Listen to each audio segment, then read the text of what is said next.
ফ্লাডর জলে আমার বৌদির ঘরে একটা কুচিয়া মাছ ঢুকছে। আজকে কুচিয়া মাছটা বৌদিয়ে বানার, আর আমি আইয়া দেখছি কুচিয়া মাছ, কিন্তু জীবনের প্রথম আমি কুচিয়া মাছ বানানো দেখলাম।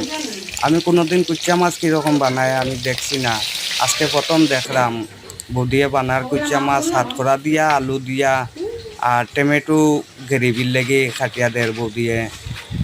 আর আমি দেখলাম এটা আমার জীবনের প্রথম এটা দেখলাম যে কুচিয়া মাছ বানানো, যে বৌদিয়ে তো বানার, বৌদি এমন লাড়া দিছে একদম কড়াই উড়াই উল্টাই দিছিল। এটা বন্ধু আর খাটি দিছে, অত লম্বা করছি না। আর বৌদিয়ে এখন বানার, আমারও এদিকে কারেন্ট নাই, ফ্ল্যাশ লাইট মারিয়া দেখলাম বৌদিয়ে তো যেরকম বানার আমার দেখতে লাগেন না কুচিয়া মাছ। আমরা তো এমনি এটা বাইগুন বানাই যে এরকম ওরকমও লাগে, দেখতে তো খুব বেশি সুন্দরও লাগে। বৌদি এখন জল ডালি দিছে, বাস এখন 5 মিনিট জালও দিলাইছে। এখন তো দেখতে খুব সুন্দর লাগে, হাতখোড়া টাইম বাইরিছে, হাতখোড়া দিয়া কুচিয়া মাছ বানানো। ও যে সুন্দর গ্রেভি হইছে বন্ধুরা, লাইক